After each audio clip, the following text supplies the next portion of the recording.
All right, everybody, welcome back. Totally Driven Radio, and it's that time. That time to welcome back. It's been a year.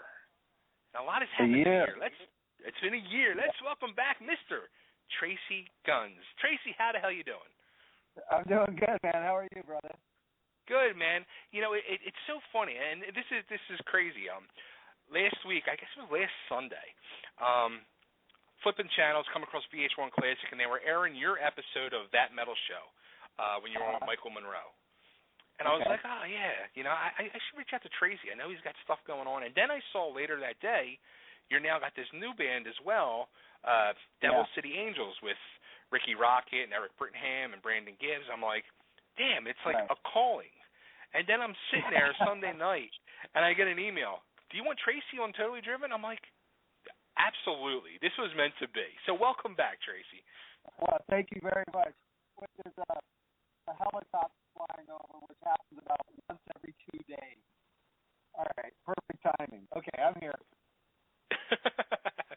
So before we get into everything, let's ask the most important question of all. Have you done the Ice Bucket Challenge? No, I dig what it's for, but it just seems like an excuse to post a video of yourself. You know, Absolutely. So far to me. You know, I'd rather just donate the money. You know. Absolutely. That's easier, but this all just crept up on me in the last couple of days, and you know, I've got a lot of requests. I can't fulfill all the. I don't want that much water on my head. Oh, too funny.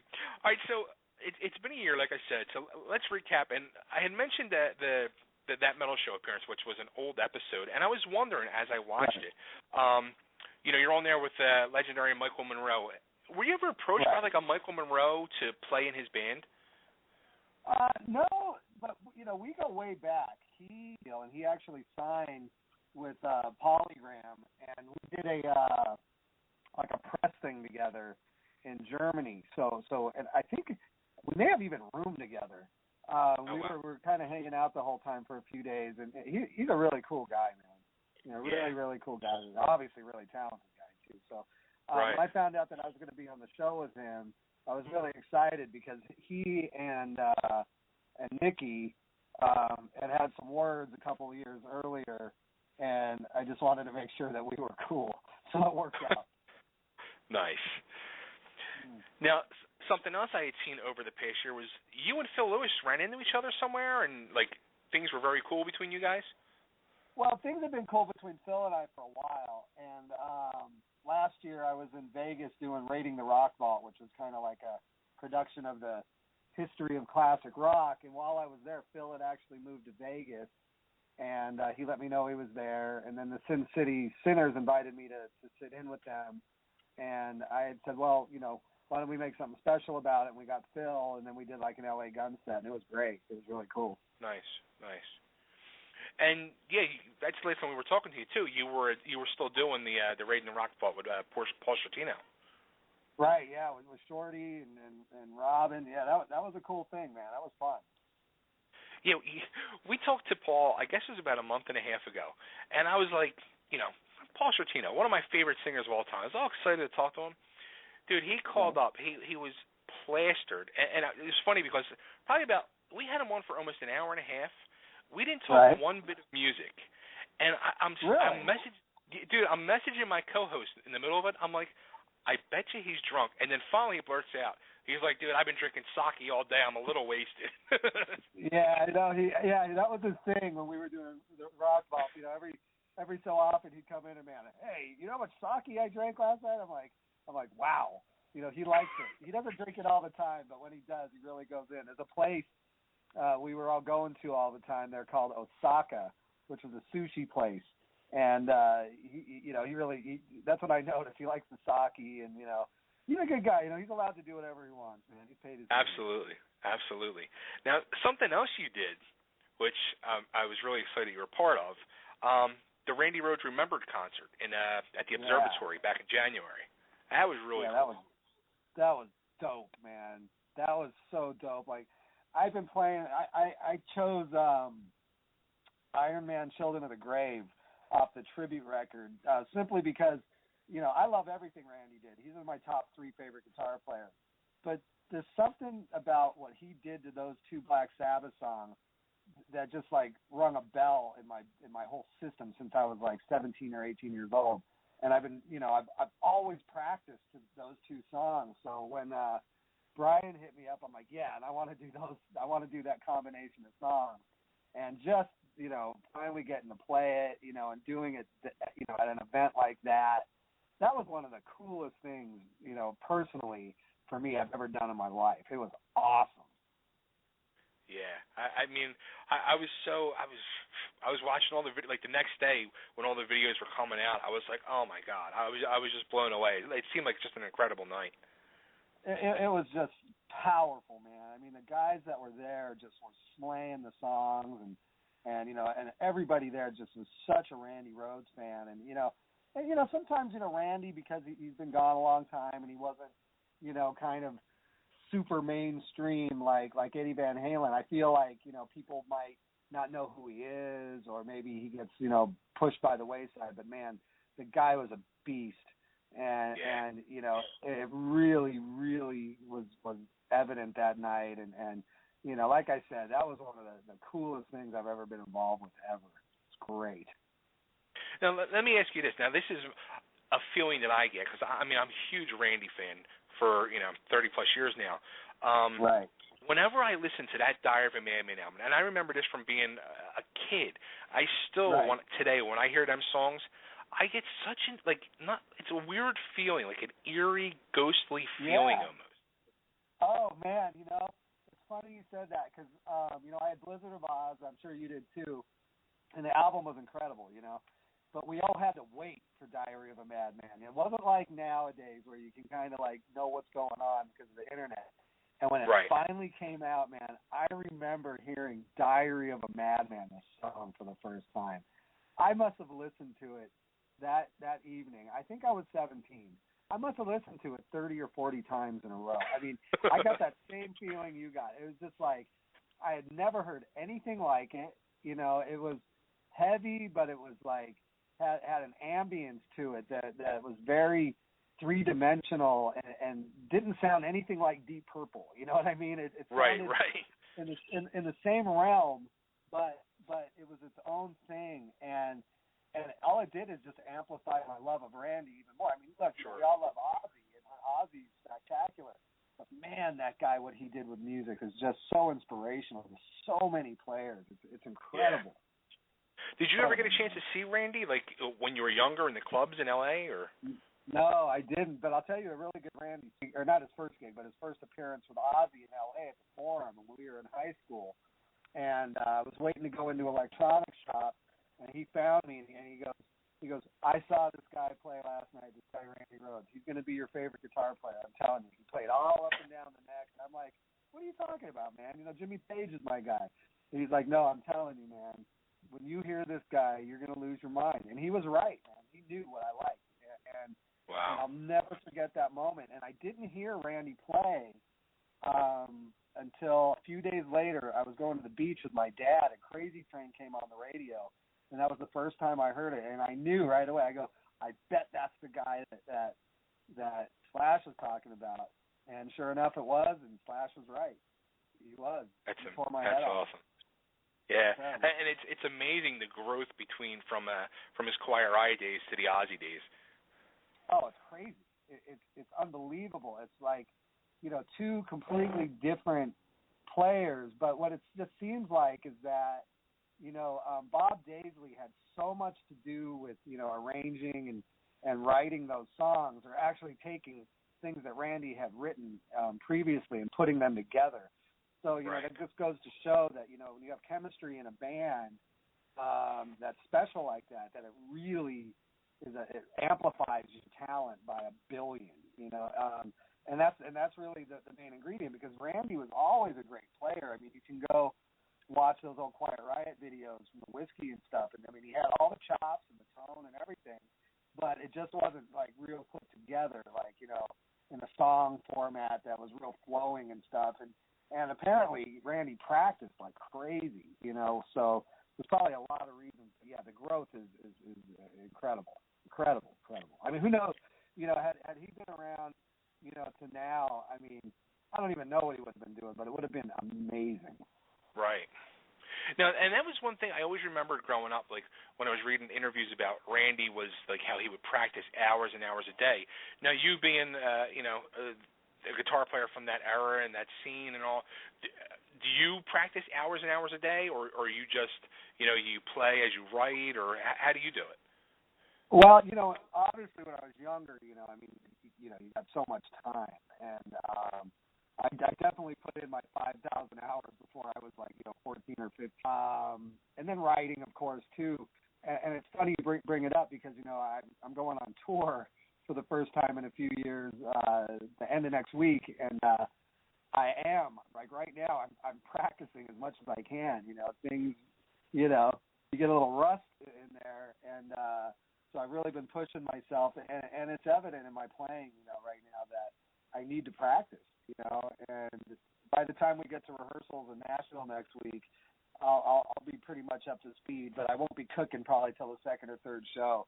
But yeah, when I was younger, I mean, you couldn't get a guitar out of my hands. It's the same now. It's just that I'm not practicing. It's like you said, I'm writing and recording and writing things for other people and other styles of music, which also helps my playing style. It interjects things I wouldn't ordinarily do. So in a way, but as far as technically practicing to be fluid and not sound like your hands in a bowl of mud. Yes, I've been practicing a lot the last few days. Now, you just mentioned there, different writing, different styles of music and all. And I was really, as I listened to the new record from League of Gentlemen and right. the song that you put out with Devil City Angels, it's right. definitely more of an older rock style. So I was thinking to myself, is Tracii now, that you're 30 years in the business, are you to the point now where you're not trying to, I don't have to be this hard rock or this guitar machine. I can play from the heart and what I'm feeling right now and be happy? Well, yeah, I think that's got to be my evolution, as a musician. And part of the reason is, number one, League of Gentlemen, that's a preconceived idea. The first record was supposed to sound like a record that was made before 1973. The new record is covers that were all songs that were written before 1973. So that band and those records are more of a practice in engineering and studio techniques, and which is the biggest thing right now for me. I'm just so into recording, like this very vintage kind of thing, and I'm pretty damn good at it, I must say. So it's very satisfying. Well, when you hear, when you're hearing back through the speakers what you want, that's good. It's like, okay, this sounds cool. This is what I want it to sound like. So, but moving over into Devil City Angels, which is definitely a new rock band, and we're gonna have 3 new songs up on Reverb Nation next week before the tour starts, and one of them is a little bit heavier and more of what people would consider, the Tracii Guns style. But as far as being creative and making original sound and tracks and stuff like that, I am definitely with Devil City. I'm definitely keeping it more simple, and because it's definitely, this band is for fans of LA Poison, LA Guns, and we really want to give this audience music, brand new music that's good, that they haven't been able to have really good music from our bands and stuff like that in years. So, now that I have the technique of knowing how to record things so they sound different ways, I'm able to do that. And the chemistry with the band, the 4 of us, is incredible in the songwriting department. And we all come kind of from the same place, and that's the 70s, So, right. Everything's pretty much going to have some sort of 70s thing. As time goes on, I'm counting on the guitars are probably going to beef up a little bit every song we record. But now we're supposed to be getting a record deal, so we're going to have to do a whole record. The original plan was just to kind of put out a few songs at a time, tour and all that stuff. But people like the band. People want, so I'll play the game. I'll go. I'm doing it. Now, how'd you guys end up getting together? Ricky and I did a John Entwistle, Keith Moon thing that Brian Tichy put together, just like the Randy Rhoads thing. Okay. And Ricky and I played in the same little group of guys. And when we were done, I think it was Sean McNabb said, "You guys got to start a band called Guns and Rockets." The whole backstage laughed, and we laughed, and then we looked at each other and said, "Hey, why not? Let's do something." And I kind of at first was like, "Oh man, I'm in the studio, I'm doing movies, man, I'm getting fat, I'm loving this, And but we kept talking about it, and he told me about Brandon and how great Brandon was, and that's our singer. And I called him, and I really liked him. Before I even listened to anything he'd ever done, I just wanted to talk to him because he's younger than us. He's only 29. And I had to make sure that this was a guy that, really unbelievable, man. A guy, beyond being a great singer, he's a great writer. And so then, that was done, and he had been playing in a band called Cheap Thrill with Eric Brittingham. And right. We all know Eric, and so we said, well, why don't we have Eric, join the band? And they both live in Nashville together, so they keep flying out here, and then we record and rehearse and stuff and write. And before you know it, man, here we are. And that's how the band has been together less than 3 months. It's crazy. Wow. And you guys they're leaving for tour next week already?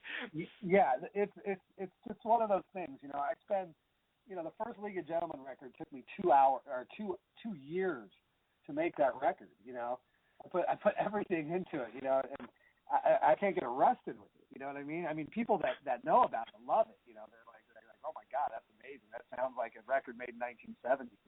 I love it, but it's not the kind of thing that spills over to the mainstream where people are like, oh man, I'm just dying to relive the 70s. You know what I mean? It's nice, but it's not a commercial entity. And this thing kind of, in the Devil City Angels, kind of started out as just, hey, let's jam, man. Let's have a cool band.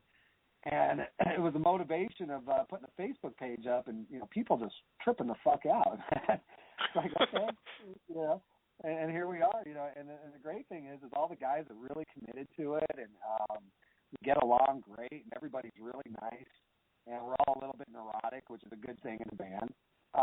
So when you're neurotic, that means you depend on each other. So yeah, so far so good. That's why we're going out here and playing some clubs to see how we really are with each other at a tour bus for a month. That's awesome. Ricky's used to having his own tour bus. Poison, he has his own bus. Now he's got to live with 5 other guys, on the bus, 6 other guys. That should be interesting. Yeah. Now, and you guys are going to be playing songs from like LA Guns and Cinderella and Poison, right?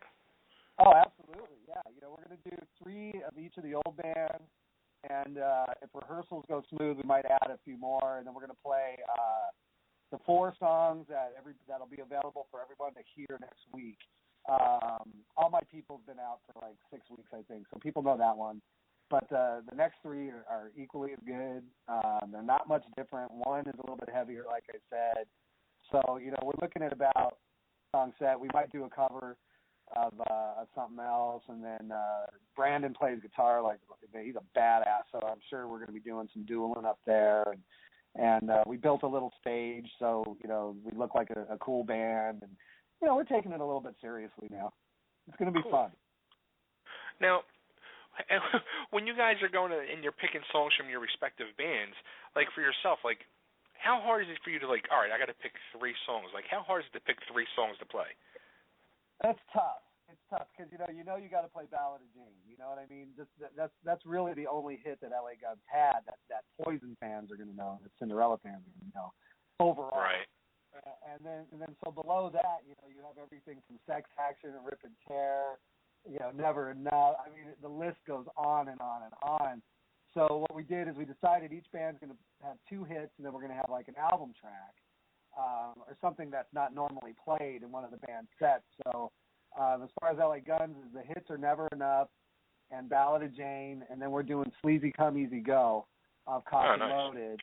And then the Cinderella stuff is we're doing Nobody's Fool, Gypsy Road, and damn it, what's the name of the other one? It's a real heavy one off the first album, man, that they haven't played since like 1989 or something. It's called oh man, I get it confused with the Poison. The Poison one is Let's Go to the Show or Take Me to the Show or something.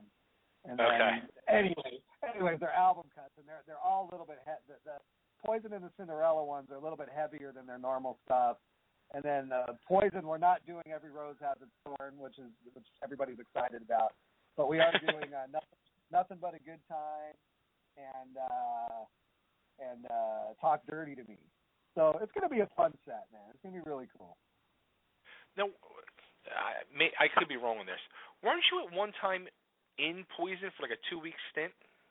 Yeah. I rehearsed with it. It was right after they did. We did a big tour together in like 1999, and Cece went off to do Samantha 7, and so I got the gig. Then Cece found out I got the gig, and he was not happy with that, and so he just immediately came right back. So it was one of the most lucrative 2 weeks of my life. I think we rehearsed 3 or 4 times. I got the flu, I got fired, and I got paid. It was amazing. It was truly amazing. What a trifecta that is. Yeah, it was just like, wow, this just happened. But the one thing that was bad is it pretty close, and so LA Guns, we had to start later that summer and touring, and back then that was the only way guys like us made money was touring, so It was tough. Now, where is CC? I mean, he's become like Waldo. He's like MIA. Ricky just told me. Ricky, he's fine. He's like living down in San Diego or something. He's got a big crib. He's got a son about a year older than mine, I think. And just being a dad. And the Poison guys are trying to figure out what to do about Poison eventually here, because they got a 30-year anniversary coming up in 2016 and stuff like that. The same with Cinderella too. So 2016 might be a pretty interesting year for all of us guys in particular. But right now, Cece's probably playing some jazz guitar and watching TV, as far as I know. He's great. He's a great jazz player, man. He really is. That's wild. Yeah, because you just never see it. You never see nothing of him or hear nothing of him. I'm just like, wow, he's just like disappeared off the face of the earth. Because he's sober. You know what I mean? He doesn't want to. When he's sober, he doesn't want to make a spectacle of himself. He becomes disinterested in the media and things, and more important things like his family and stuff. And right. And good for him. And you got to remember, we're all those guys are a few years older than me too. So we're not spring chickens anymore. That's for sure. I mean, I feel like I am, but the reality is I'm 48. I'm the young guy. So that's what we're kind of dealing with at this point. You're the baby of the bunch. Yeah, well, I mean, aside from Brandon's only 29, but as far as all us 80s guys, I'm kind of the young one out of everybody. And it feels great. I don't ever want to be the old guy out of everybody. I feel like the old guy out of everybody I'm with. It sucks. Oh, man. You got to change that. You got to start hanging out with old guys. I'm going to come hang out with you. Yeah, there you go. Come here. I'll make you feel young. You only got a couple years on me, but hey. Hey. At our age, every year counts. Absolutely. Oh, yeah. All right, so the second League of Gentlemen album is now out as of this past Tuesday. That's right. It's a cover album. So what made you want to do all covers for this? Remember we were talking about last year, I was in Vegas, so I didn't have an opportunity or the time really to, get together with the guys in the league while I was in Vegas and write, another record like that first one. Like I said, the first one, we were together all the time, and it took 2 years, And Scott, he moved to Austria right before I went to Vegas. So it's really tough to get together with the guys, but we all loved the band, and we all really wanted to work, and I had to make sure that, every song on the album was good. So really the best way to do that was to bunch of great songs that fit in the format of League of Gentlemen, and get it done that way. So that's the initial idea behind it. And then what happened was in December, me and my girlfriend, we were both in Raiding the Rock Vault, and we left the show and we got a studio out here in LA, and so I was able to actually go in the studio with the guys and record it and get it done, and it was the most efficient way to make a record, and at least people will know most of the songs on the record. Some of them I didn't even know, like the Big Star song and what's the other one? And Days by the Kinks. I'd never heard that before. These were suggestions by the other band members. But, as we were recording them and I really got to know them, I was just like, man, the record's not for everybody. It's definitely, a little bit more on the psychedelic side than the first one. It's way mellower in some aspects. It's way heavier in other aspects, But again, it's a trippy record, and it represents what this band is about. And I think people that like the first record will like the second record, and that's the most important thing. Yeah, and you know what? You mentioned the key word there was psychedelic. It seemed like no matter what I saw or read tied to this album, the word psychedelic is used. Yeah, and it's funny, and I think that maybe, Mike Varney, the president of Shrapnel, he and I, we're pretty big psychedelic music freaks, and we spend a lot of time on the phone over the last 10 years, talking about weird stuff, and just in particular, the song Sunshine, which was by Dick Wagner and the Frosts originally, it doesn't get much more psychedelic than that. And that was kind of my first choice of song for the record. So ever since, we made that decision that we were going to do that song, psychedelic became kind of the theme of the whole process. And then, obviously the album covers more psychedelic than the first one and right. Stuff like that. And the Sonics tune we put on this song is the Strychnine. And on the first album, we did the Witch. So I'm trying to establish like some growth between 1968 and 1971 somehow in some, fantasy way, because, the League of Gentlemen is just purely a fantasy of mine. It's not based in any reality whatsoever. It's like I always wanted to be, a guy from 1969, you know what I mean? Like, those are my favorite guys. Those are my favorite years of guitar playing. It was the development between the really great rockabilly guitar players and blues players, and then just putting tons of distortion and reverb and shit on everything and creating magic. So that's why those years are so, special. It's like the first time you heard Diary of a Madman. It's the same feeling. It's like, whoa, it gives you the chills, No, again, like you said, it's a whole cover album. Was there any songs that you really wanted to put on there and you just, for some reason, it didn't make it onto the album? We had a really big list of tunes, man. But I think in the end, and we try to keep in mind that eventually we're going to put both these records out on vinyl somehow. So we try to keep them under an hour, and they're both over an hour. But I think we got everything that made the most sense. I mean, there were things that were a little bit too far left of center. There was some Pink Floyd stuff, really weird Floyd stuff we were looking at.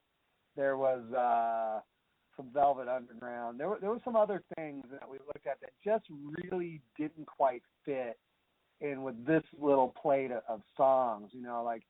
White Rabbit is a nice bookend to Sunshine, and then, Days and the Big Star song, and then the Neil Young song. They all kind of fit in a kind of puzzle way. We steered clear, or we tried to steer clear of stuff like Zeppelin and Hendrix and the Stones and the Beatles, but we did end up with the Stones and the Beatles on there anyways, because they fit. But yeah, we didn't want to do anything too eclectic, but we didn't want to do anything too obvious. We wanted to do songs that we all really loved, and each guy, was asked to pick kind of, 10 songs, and then we had to kind of fight about it. So we had 50 songs to start with, and a lot of us had some of the same songs. Like I think John Bird really wanted to do Since I've Been Loving You, and we would have done it totally old school. Instead of trying to update it, done it like an old blues song. And we may still do that in the future, So there were things like that. There were arguments over things like that. Like, well, if we do a Zeppelin song, then maybe we should go back to the origin of the Zeppelin song. Kind of like we did Sugar Mama on the first record, which I would never have known had Zeppelin hadn't demoed it, and I saw it on YouTube. But it was like a Willie Dixon song or something, and so instead of doing, Communication Breakdown, you just do something else that's equally as cool, but people don't know as well. And, right. So like I said, this band is just a big, tortured soul fantasy pretending it's, the late 60s. And it's really satisfying, man. It allows me to do something like Devil City Angels because now I don't have to be snotty about Devil City music. I can get out all my, she, audiophile crap with the League of Gentlemen, and then actually return to reality with Devil City Angels. It's nice having that. Nice. And you guys be doing any? Go ahead. I was saying, you guys gonna be doing any live shows, League of Gentlemen at all? Or? I don't think so. Not with Devil City Angels ramping up like this. It's just too difficult because Scott's in Austria, like I said, and right. And it's hard to tour with League of Gentlemen because we don't do any LA Guns stuff. And everybody, the band it's Tracii Guns, League of Gentlemen. You advertise that people want to hear LA Guns. So until it gets more traction, until more people really get fanatical about it, I'll just keep making the records and get to a point where it makes sense to. And the response was actually good. It was just weird hearing, after doing something really trippy, Electric Gypsy. It's like, yeah, we know, but we're not going to do it. You know what I mean? And we did some weird Elvis version of Ballad of Jane, I think, when we played live. But, for me, it's just always about, playing as much cool music. And that's what I started to say earlier, that, the first part of this year, I had recorded a soundtrack for a musical where the songs all had to be like this kind of hillbilly, banjo, ukulele, real stripped down acoustic stuff. And then my girlfriend at the time, we did a record, and her stuff was very much the same way. So I spent a good 3 or 4 months at the beginning of the year, like not even touching an electric guitar, wow. and then rolling into League of Gentlemen, now rolling into Devil City Angels. So it's been a really crazy good music year for me, for sure. And then and then while I'm doing all that acoustic stuff, I got the call to do the Randy Rhoads thing. So that was like a real balance. It's like, whoa, okay. We actually, you know what? Brian and I and Michael Devin and Phil Susan actually recorded a version of Iron Man Children of the Grave. I don't know what Brian's going to do with it, but it's beastly, man. It sounds so good, dude. It's crazy. Oh, that's awesome. Yeah, I got to listen to that. I forgot about it. Yeah. Yeah, I mean, I'm the kind of guy, I just send you the MP3 and have you play it, but I get yelled at. Well, you can send it to me, and I won't play it for anybody but myself. It's funny because there was years ago. I mean, we're going back to the '80s. A friend of mine had a picture of Randy that was taken at the Tower Theater, where I grew up 2 blocks from the Tower Theater outside of Philly. Oh, no kidding. And as a matter of fact, I saw you guys play there. I'll tell you that story real quick too. But he gave me this picture, and for years, I've had it in a photo album still. And I took it out, and I only shared it with 2 people. And one was a photographer, Ron Sobel, who did that Rhodes book and documentary. I sent a copy to Ron, and then earlier this year, as a matter of fact, right before the show, we had Randy's brother on, Kelly, and I sent him a copy as well. Right. That makes Kelly, I never met him until the thing, but I mean, that's what makes Randy so iconic, don't you think? It's like there's these random photos since we were kids that you see him, and whether you've seen him live or not, they are so powerful. It's like seeing pictures of Hendrix or something. The guy was just a true rock god. I guess that's the only way to describe it. And maybe one of the last ones, too, because who's the photographer that just said something that really caught my attention? It wasn't Glozauer, but it might have been Robert Knight. He had said that, because he had shot Hendrix and Page and all these guys, and he had made a statement that, those were the guys, the original guys, and they invented everything that kind of came later in rock. So, yes, there are rock gods now, but not rock gods, not like,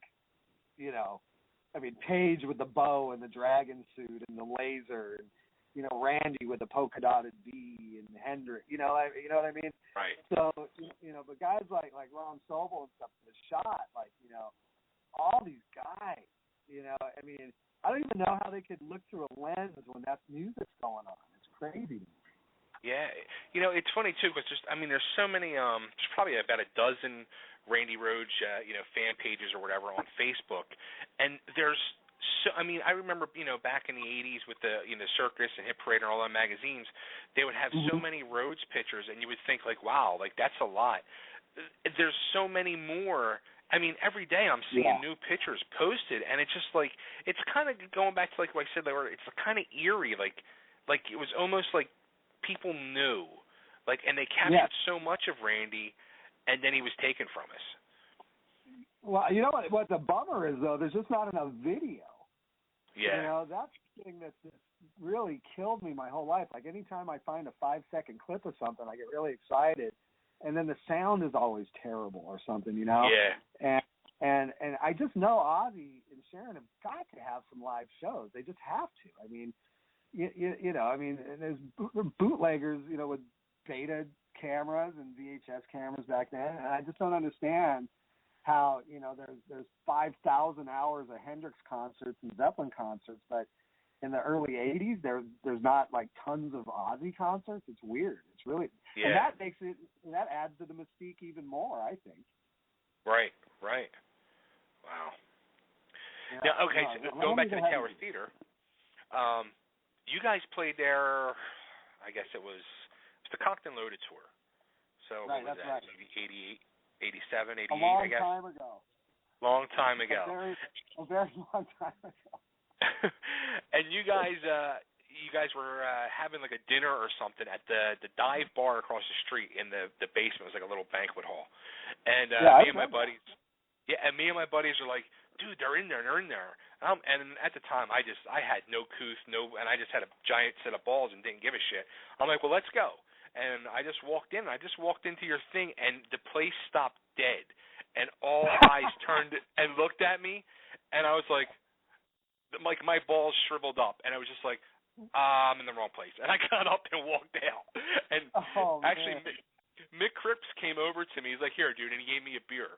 And I saved the beer bottle. I hid the beer bottle outside the tower, and after the show, I went back and got the bottle. Yeah. That's great. Hey, I don't know if you remember this, but there's a couple things I remember about that show. After the show, there was a mini riot, right under all those. What are those train track things? The L.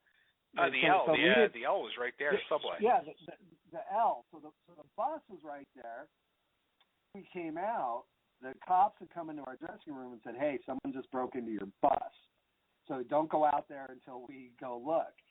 So we had to wait about a half hour, and we finally get on the bus, and nothing was taken. Someone had just broken a window. And as we're getting on the bus, we look out the front window, man, and there's 20 guys going at each other right in the middle of the street. It was one of the scariest things I'd ever seen, Really? And it was a fantastic, it was crazy. And it was such an odd end to a great night because it was a great show, I remember. I actually have a cassette of it. The King Biscuit Flower Hour recorded that show for us. And so it was a good show, and we had Dangerous Toys and Tora on that tour, and right. And I remember I had at that little restaurant you walked into, I had some of the best stuffed shells I ever had in my life. I remember that day like it was yesterday. Man. I'm not even kidding. That's too funny. As a matter of fact, during the day, I owned a pizza shop at the time, not far from there. I dropped out of high school and opened a pizza shop, and I was at work, and my buddy went down there, hung out outside, and met you guys, and got my first LA Guns album signed, and I also had the Sweet Pain album that he had Kelly sign for me too. Wow, that's awesome. Yeah, I remember the first time we played there.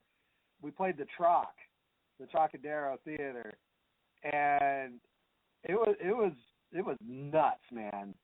Like that's when I think that was 1988, so I was like all of 22 years old, and that was like one of the rowdiest crowds on the first tour for the first record. I remember thinking, the crowd going to be like at the Tower, because people can't go crazy like that. And but when I listened back to the recording of that show, man, the crowd was really loud. And then we also have a video. We played the Spectrum with AC/DC, I think, and it was the same thing. Yes. It was such a great crowd down there, man. It's just like, wow. And the odd thing is like really kind of after that, probably after that Tower Theater show, all the shows that we've done since have been subpar. They were never had the energy of those early shows we did there. I guess it was just timing and all that stuff, and the energy of the band was insane back then. When I watch old videos from the first two tours, the amount of energy we had, especially just wearing leather and stuff, I was just like, man, what were we doing? Like a basketball team, playing metal. It was just great. Now, I never knew you guys played the Troc. I don't know how I missed that show. Yeah, the very first record, we played the Trocadero. We played there like 10 years later to like half a house. It sucked. Yeah, because I saw you play there with Brides of Destruction. Oh, really? Yeah. Oh, it was hot. I remember Yes. that. Yes. It was really, really hot. We played another place in Pennsylvania on the Brides tour, like a church, like a real trippy place. I can't remember what it was, man, but it was like the next day, and it was just jammed, and it was so hot. I remember, parts of that tour were really, really hot. See, I remember stuff. That's pretty awesome. Now it amazes me how you guys you could say like a show from a tour, from 20-something years ago, whatever it is, and you're like, I remember it. You remember this. You remember this. You remember the raviolis. That's crazy. Yeah. No, it is because certain things just kind of, it's like when you play an instrument, you have muscle memory. Like so. Right. You asked me earlier, do you practice hours and hours and hours? It's like I did. So now, I can put in a couple hours a day for a week, and then everything just comes back because, you have this connection with your muscles that retain memory and your brain does. So it's kind of like almost having a photographic memory in a way, when I can picture an itinerary, and I can picture the hotel, and I can picture the venue, and I can picture sound check, and I can picture the guys laminate. My mind kind of works that way. And that's why the whole thing with recording this vintage stuff really suits my, what my brain does, because I can also take a picture in my brain of what something sounds like to try to create it. So for me, remembering, playing a water park, in Florida with Ted Nugent, I can almost tell you how the whole day went. It's crazy. Wow. Yeah, I mean, and that was 1988, like, our second show we ever did when the record came out. That's crazy. That is completely crazy. You don't do drugs, man. I don't do drugs. Drugs will leave your Good brain. Good for you. They'll melt your brain. Yeah, that was never. I was always a booze guy. I was never a drug guy. No, I smoke weed. That's not a drug, is it? Not in Colorado. So there you go. Now, here's something for you, and I'm kind of surprised at this. And you had mentioned it earlier, how Eric and Brandon, they both live in Nashville, and you're a type of guy who I picture like, why haven't you moved to Nashville? It seems like everybody else has, but you. Well, I think people like to follow places, and Eric has lived there for a very long time, and I think he originally moved there because Tom Kiefer and Fred Curry did. And I mean, almost 20 years ago, those guys moved there. And for me, I get enough session work out of Nashville to where I don't have to be there. I don't, I really like, I live in this house that's been in my family since the 50s, and I live in the Hollywood Hills, and it's real, it's green, and it's quiet up here, and it's a great place to create, and I'm not bombarded with people, and the same goes for my studio. My studio's in Encino, but it's on like a 5-acre, plot of like fantasy kind of land, with duck ponds and stuff. So I'm able to remove myself from the city. And Nashville is such a small city that I just feel that I would get really stagnant there, and it's really not, I mean, if I was just going to do straight up, 50s music, it'd probably be a great place to be. But I can do 50s music here, and I don't need to live it. When I'm here, I'm in reality. I'm a little bit, when I'm at home, I'm a little bit removed from the studio or from the band, and I'm able to have a little bit of a separate life. Nice. Yeah. Now here, a couple of last questions I got before I let you go. Is there anybody like that you've yet to being able to create music with that you'd like to? Who's living? I mean, not like a Randy Rose or anybody like that, but anybody that's out there that maybe you've talked with and just never been able to put things together? Well, there was for a long time, I really wanted to do what I was just talking about. I wanted to do a 50s record with Glenn Danzig, and we had connected on a couple different levels. When Brides of Destruction was over, he had thought that I had joined the band via my agent, and I really wanted to, but I had a commitment. I had to do a second Brides record for a label, and he actually got really pissed off at my agent, and I mean, he was kind of pissed at me, but I had never really officially talked to him about anything. It was just kind of a thing. And then kind of through mutual friends, I had put it out there a few times over the years. It was like, hey, man, I really want to do something different. I don't want to play metal with Glenn. I want to, he's a crooner. I want to do something really authentic and, like do some Sinatra tunes and like, but like really cool and really dark, And, but he spent a lot of time in the last 15 years, making heavy records still, which is fine. He should. But now I just heard that, and I don't know where I heard it. I might have dreamed it, actually, that he's doing he's going to do an Elvis. Yeah, so I'm not dreaming. Yeah.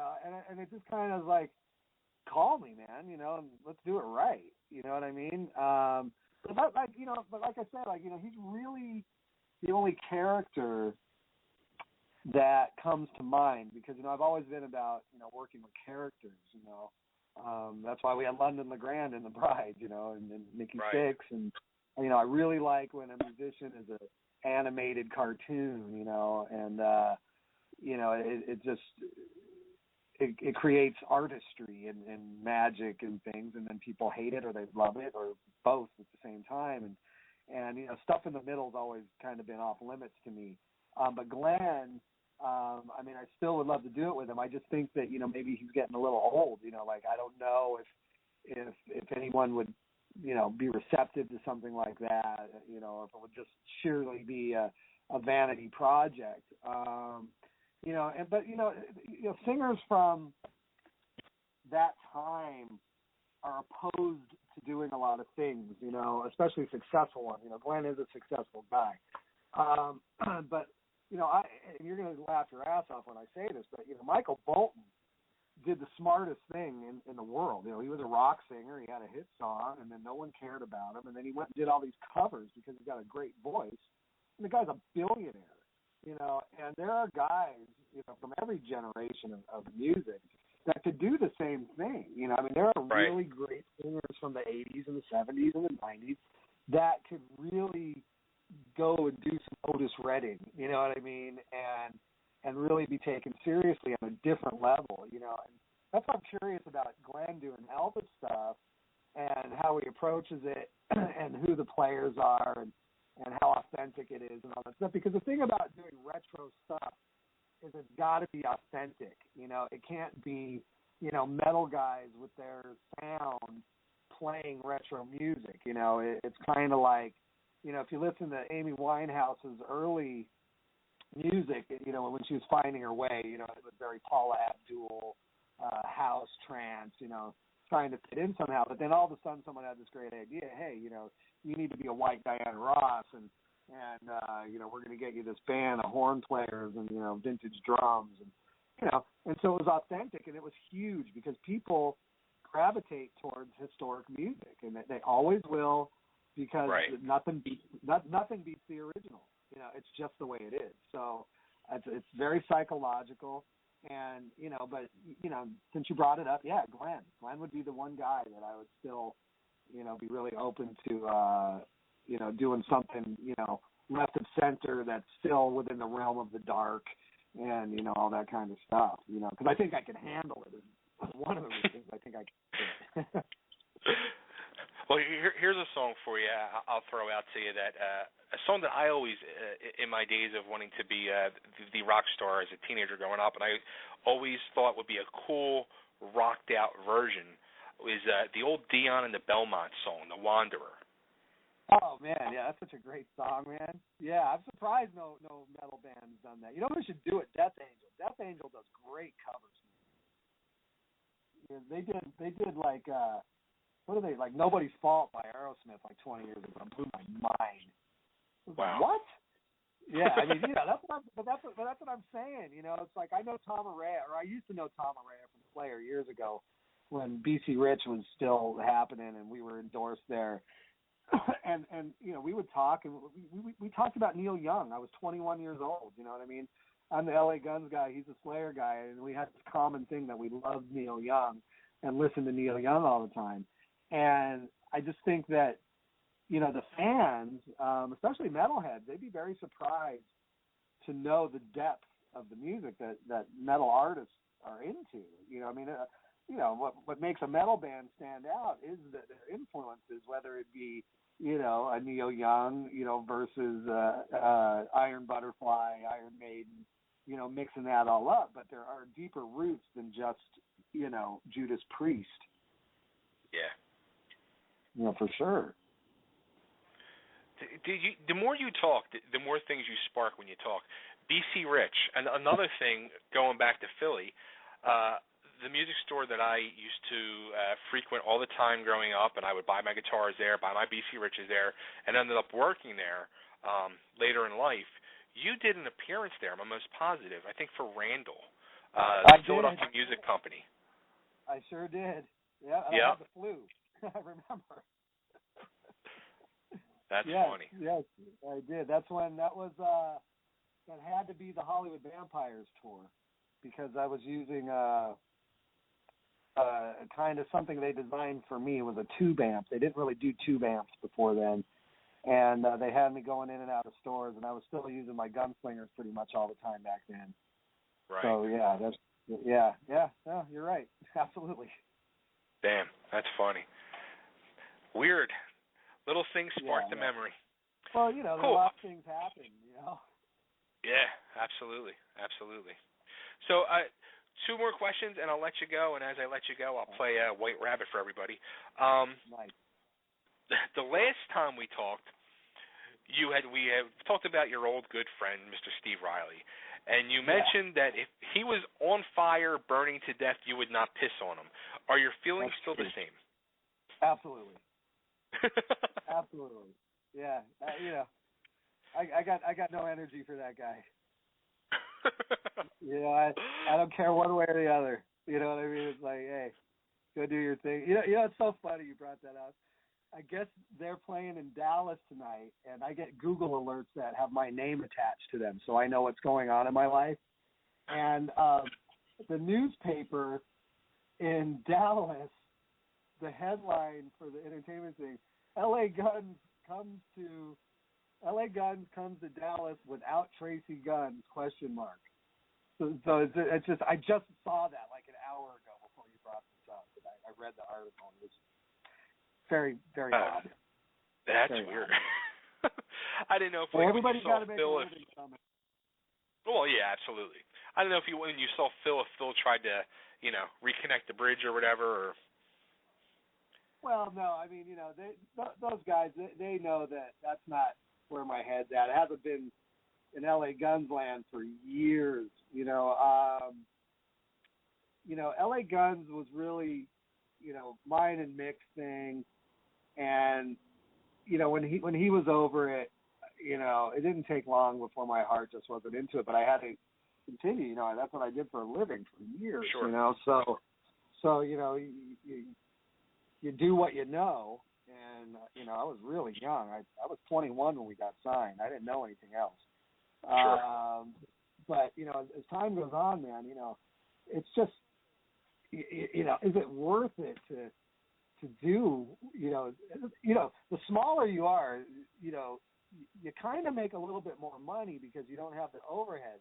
But the work, right. Man, getting from gig to gig, airplanes and vans. There's no more tour buses for bands like that. Fat the Pussycats get the bus, but they take another band. But most of those bands are just flying in, and that's just not for me, man. I got to be on a nice cushy bus, farting in the hallway and telling jokes all night on the way to the next city. That's part of the experience, man. Is being on tour, being in a bus with your buddies, and tearing it up from city to city.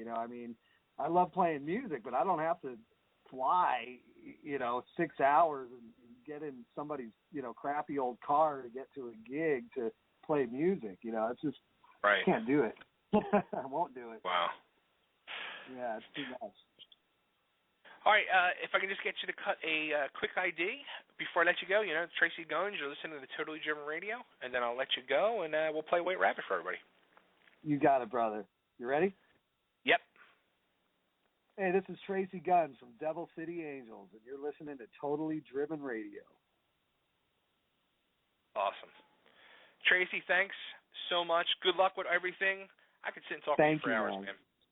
As a matter of fact, we will. Is this your cell phone? Yeah, it is. I'm going to shoot you over a couple pictures of guitars I have hanging on my wall. See if you put a smile on your face. All right, I love it. And I'm sure I'll talk to you soon. Absolutely. Take care, man. You too. Bye. Bye. All right, everybody, there he goes. Tracii Guns, Devil City Angels, League of Gentlemen, former Hollywood vampires themselves, LA Guns. And now we're going to play. Nick, you still with us? Yeah, I am. I know you don't know the whole scene, but was it an interesting interview for you? It's funny. I don't know exactly what to say when you're talking to these guys, but, as I was growing up, I had two uncles. My Uncle Joe, he was really into that scene. He did, a metal magazine, and he traveled with some of these bands. He even, for a while was doing this weird Ozzy Osbourne impersonation, and he had so many pictures with different, metal bands of that era and stuff. And in the general, Bucks County area, a lot of them seemed to know him. So growing up, I sort of, even though it wasn't my scene, I could see it through him, you know what I mean? Right. Wow. Well, yeah, so it's pretty cool. I think I know who that guy is. Do you? I think so. Yeah. Yeah, that's funny. I'll hit you up in private. Okay. All right. Well, here's a song off the new League of Gentlemen album that is available via iTunes. You can get it now. It's called The Second Record, and it's chock full of covers from the psychedelic era of the early 70s. Late 60s, and here is their version of the classic Jefferson Airplane song.